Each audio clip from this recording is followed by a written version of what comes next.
What's up guys, Ypoty here and welcome to a brand new video. Today we're going to be taking a look at the current favourite for the PFA Player of the Year for the Premier League as well as Young Player of the Year. And that's because the other day at the EFL Awards we found out the Player of the Year for the Championship, League 1 and League 2 and also Young Player of the Year. And we got a special award winner cards on FIFA Ultimate Team. The same as last year, they were hero cards, but this year I'm pretty sure they're sticking to that nice purple design. And last year the winners were Riyad Mahrez as well as Dele Alli, and pretty decent cards on FIFA Ultimate Team. They were surpassed very quickly by a Team of the Season cards. But I will get into more detail in just a moment guys. So before we get started, as always, if you can show support by leaving a like rating, that'd be absolutely awesome. If you're new to my channel, click the subscribe button for daily FIFA content and the comments below.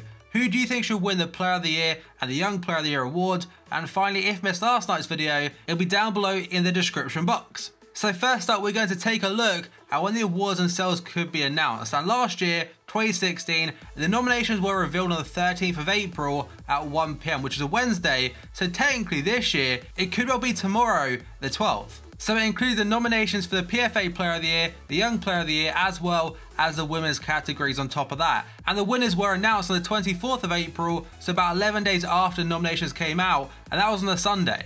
And we also found out the PFA Team this season then, which gives a little bit of an indication to one we'll get on FIFA Ultimate Team. And this year, my prediction for the winners announcement, I can't find a proper date as of yet for the actual PFA award. So I'm going to guess the 23rd, which is also on a Sunday, and 11 days after my predicted 12th, which is tomorrow for the nominations. But again, that part is not confirmed whatsoever. Now moving on to the next category, are these going to be pointless cards? So Mahrez's card last year was an 83 rated right midfielder, but his Team of the Season was a 93, so it drastically outdone the purple card in just a couple of weeks from when it was launched. And Dele Alli, we'll quickly just go on to him. Ali was an 80 rated centre midfielder and his Team of the Season was 85. So if you look at it that way, the stats were massively increased for the Team of the Season compared to hero cards or the Player of the Year, Young Player of the Year.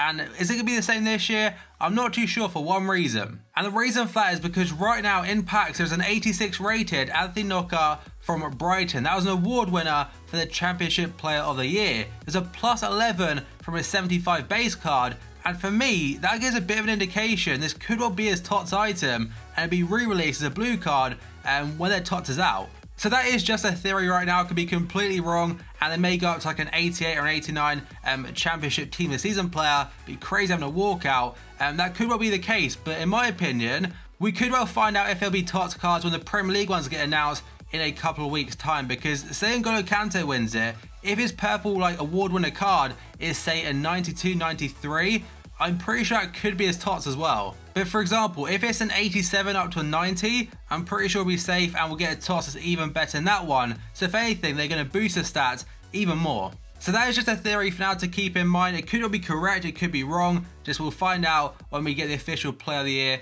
in a few weeks time. But now, we're moving on to the favourites. So there will be some kind of overlay on the screen right now, I imagine, basically saying this is not my opinion, these are not my personal favourites to win the award, it's down to the betting websites, the bookies, whatever you want to call them. There are multiple different sites which compare the odds from every single betting website and sort it by the favourites compared to how many people place bets and how poor the odds are and stuff like that, and that's what I'm basing it off. So the very first category we're going through is a Young Player of the Year. So we're going from the least favourite, the outsiders, all the way up to the favourite player when we eventually get to them. So the very first player is Eric Bailly from Manchester United. And some of these, by the way, are very, very far-fetched. So Eric Bailly, will he win the award? I'm pretty certain he definitely won't. Then we go on to Divock Origi, same situation for him. He hasn't really played that much, but for some reason people are still putting random bets on them. So Origi, he's next on the list. Then we go on to Marcus Rashford. I think he scored like 3 Premier League goals this season. Could be wrong on that number, but his goal the other day was actually his first goal in the Premier League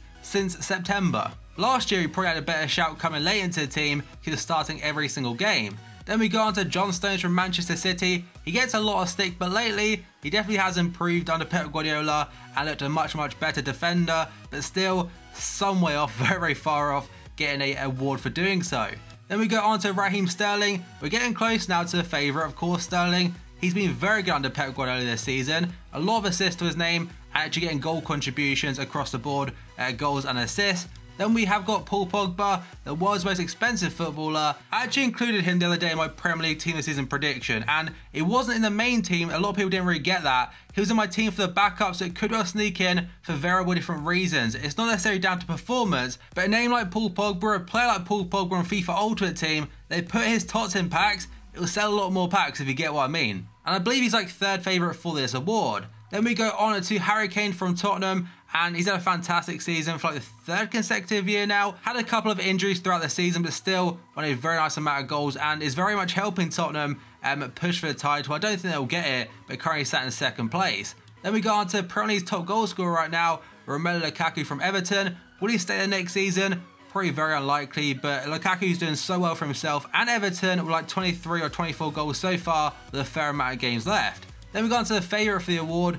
I would definitely agree, the winner from last year, Dele Alli. So an 88 Dele Alli would make him a walkout. Then imagine his team of season boost on top of this. You're talking like 88 pace, 95 shot, 91 passing, 94 dribbling, 76 defending, like 92 physical. So close to all 80 club that maybe they can even boost into that for Tots. But he has been sublime this season. I know Lukaku scored a lot of goals, but for me, Dele Alli, he edges it.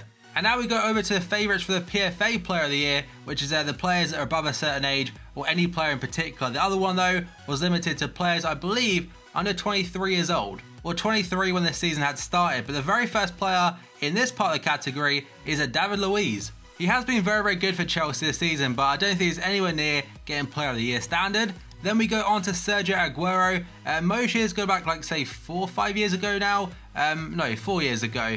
He's the best striker in the Premier League, still is one of the best strikers. Just I think some players now, they're more reliable because Aguero, he's a world-class striker. Just his injuries, they get to him a little bit. Maybe not as much this season, but you get where I'm coming from. He still does get an injury probably every season. Then we have got Kevin De Bruyne, another Manchester City player.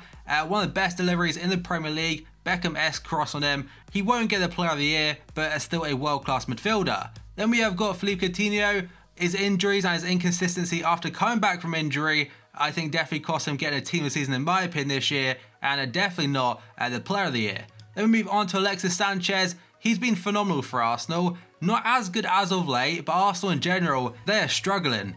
And personally, I can't see Alexis Sanchez staying past this summer. Then we have got Dele Alli, the favourite for the Young Player of the Year, is also a favourite for this award, and it's understandable why. 16 goals so far from midfield in the Premier League in 16-17. Then we have got his Tottenham teammate Harry Kane, 19 goals for him so far, and most of these players probably in the last 5 also in the Young Player of the Year category. And as I say that, there is a player that was not in that category, that's Diego Costa from Chelsea. Likely to be a Premier League winner yet again this year, and he's scored a lot of goals, I think 16 so far in the Premier, or 17, and just behind the likes of Harry Kane, Lukaku, and also Alexis Sanchez and Ibra, I believe. Then we have got Romelu Lukaku, like I said before, top goal scorer in the Premier League, not much else to say about him. Then we have got Zlatan Ibrahimovic, the third favourite for this award this year according to the bookies. I believe he turned 36 years old the other day, and he actually said himself he's like Benjamin Button. He was born old and he'll die young. The man is just a legend. It's a bit of a shame he's not in the Premier League for longer because I'm pretty sure, actually rumours saying he might not even sign a contract this summer. So 1 year or 2 years of Zlatan in the Prem, again it's a bit of a shame, but still, we've managed to witness what he's actually capable of doing. Then we have got Eden Hazzard, the second favourite for the award this year. Obviously won it a couple of years ago. Last season was horrendous, so were Chelsea, and he completely dropped off it. But this year, back to his very, very best. Also now linked to Real Madrid yet again. And the current favourite for the PFA Player of the Year is none other than N'Golo Kante. So I've made this card a 90 rated player from like an 86 or an 87 man of the match, whatever he was. And I believe this would be his rating, but I think his Tots potentially now could be a 93 or 94. So he's now likely to win the Premier League for a second consecutive year, and his second consecutive year of being in the Premier League itself. First with Leicester City, the absolute miracle that happened right there, and then moving to Chelsea for like £30 million and winning it yet again. He is playing a different role this season. Last year was someone out and out at CDM, but this year is more of a box-to-box player compared to last year at least, where he was sitting back, doing the dirty work, intercepting absolutely everything. This year he's doing somewhat the same, but he's now getting forward more. And that's because he has someone like either Fabregas or Nemanja Matic next to him, and there's actually rumours next year they could sign 9-goal. Imagine that.